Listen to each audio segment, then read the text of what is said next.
he the one finna tell off. And he the one that made my ears say, oh, oh, oh, oh.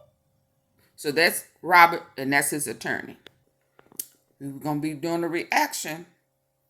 This is a reaction video. Let's go. The death of Tyree Nichols. We are hearing from one of the Memphis Fire Department employees who was on the scene that day and later fired by the department. Today, Robert Long had a hearing with the Tennessee Emergency Medical Services Board to attempt to appeal his license suspension.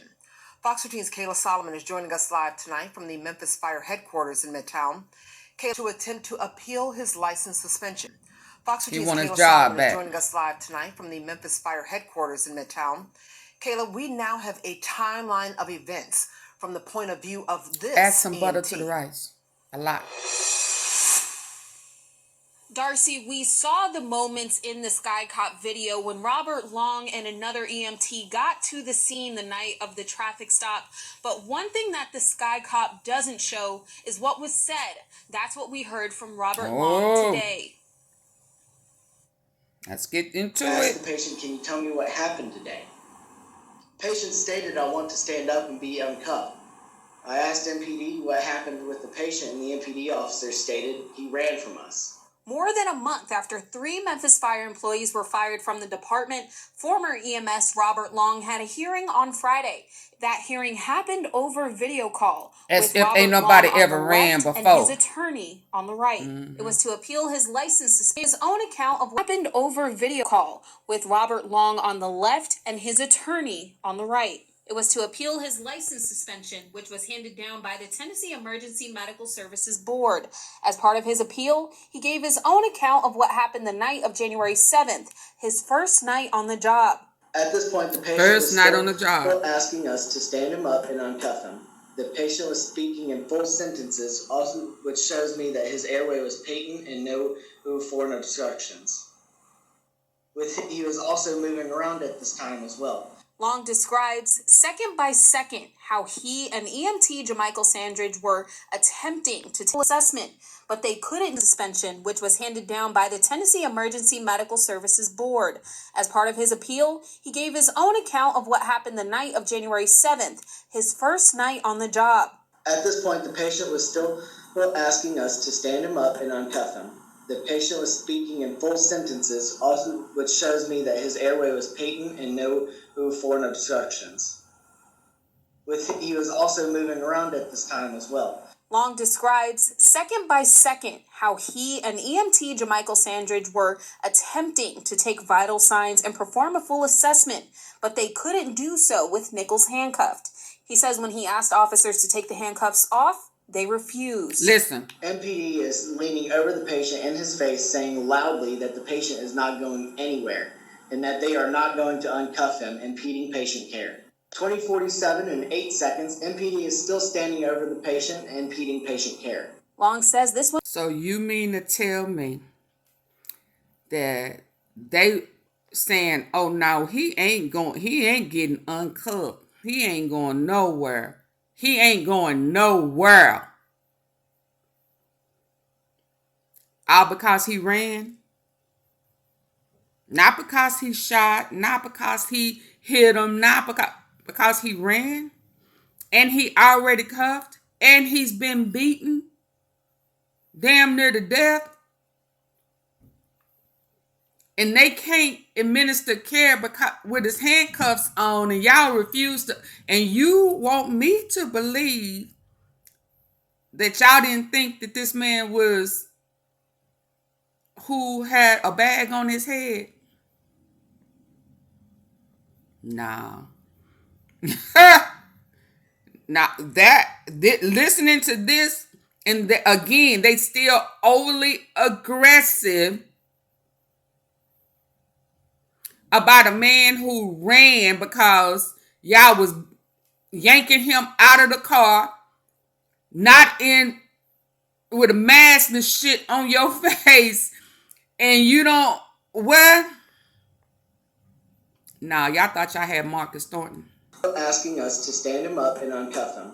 The patient was speaking in full sentences, also, which shows me that his airway was patent and no foreign obstructions.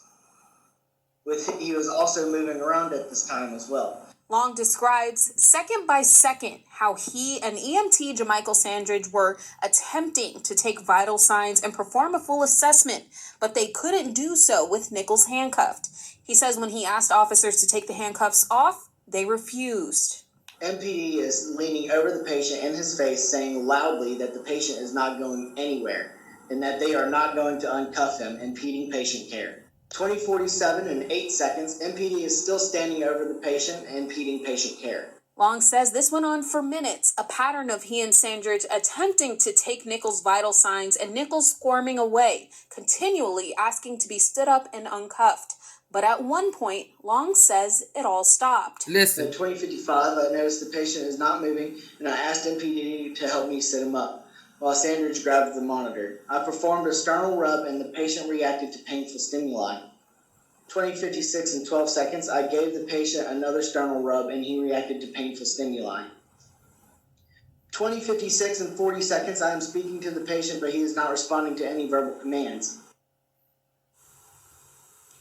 And it was at that point that Robert Long says the ambulance showed up and they took over all medical care of Nichols. Now, this all took about 19 minutes. 19 minutes. I'll give you more of Long's account. Off, they refused. MPD is leaning over the patient in his face, saying loudly that the patient is not going anywhere and that they are not going to uncuff him, impeding patient care. 20:55, I noticed the patient is not moving. So by this time, the lieutenant, the supervisor, has arrived, and now they know, no, dog, that ain't him. That ain't him. That ain't him. There you go with his back turned. That ain't him, y'all. He is leaning over the patient in his face, saying loudly that the patient is not going anywhere and that they are not going to uncuff him, impeding patient care. 20:47 and 8 seconds, MPD is still standing over the patient, impeding patient care. Long says this went on for minutes, a pattern of he and Sandridge attempting to take Nichols' vital signs and Nichols squirming away, continually asking to be stood up and uncuffed. But at one point, Long says it all stopped. At 20:55, I noticed the patient is not moving, and I asked MPD to help me sit him up, while Sandridge grabbed the monitor. I performed a sternal rub, and the patient reacted to painful stimuli. 20:56 and 12 seconds, I gave the patient another sternal rub, and he reacted to painful stimuli. 20:56 and 40 seconds, I am speaking to the patient, but he is not responding to any verbal commands. And it was at that point that Robert Long says the ambulance showed up and they took over all medical care. So, why did they, that's at that point the lieutenant was there and told them that they had the wrong person. So that's why they allowed them people to take over at that point, see. Oh, yeah, y'all. They in trouble. They thought they had Marcus. And that lieutenant, do we know who he is yet? Have they gave the other 8 people names? What is the holdup? What is the cover up? Come on now. Let's keep it real.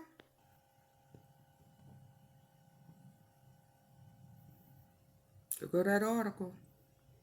Let's see what it say right here.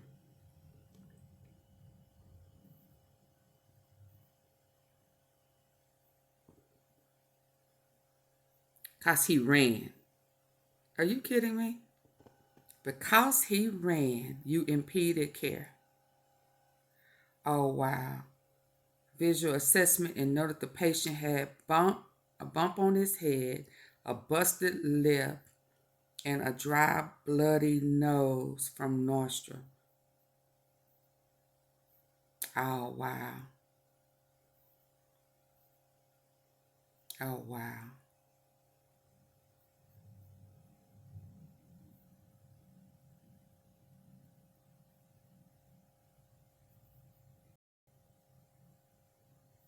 Oh, wow. Why didn't they say which one of the officers was over him saying, in his face? Why you in the man's face saying loudly that the patient is not going anywhere and they are not going to uncuff him? Which one said it? Which one did it? And what is the point of you being in his face? You done beat the crap out of him and you in his face. Y'all, come on. So this further convinces me, okay? Because we already know that it's not about a female, because being Crump and them already have the records of where the pictures and stuff went to. It wasn't about a female. But thank God the board ultimately decided to keep long suspension intact. But thank you for the info. Thank you for the details. Thank you for bringing us closer to the truth. Okay, y'all. Okay, until next time. This is AunTea about them. Ooh, y'all, what y'all think? Does it make sense? Does it make sense that they would go to that extreme just because a person ran after they done beat him for minutes and then stopped him from getting assistance, impeding care on some random dude? Or am I on point that they thought they had markers? Why you all in his face?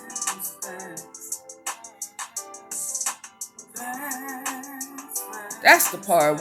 What's the point of bullying and all of that after you done beat him? Because you thought the job was finna get paid from CMG.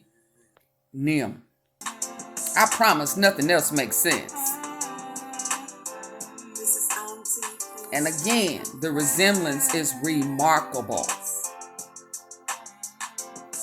Undeniable. And the actions line up. Y'all, Memphis on a whole nother. And the squad. Oh, wow. I can't wait till it all come out. Telling you it's gonna be I'm telling you, baby, when the Rico of this one hit.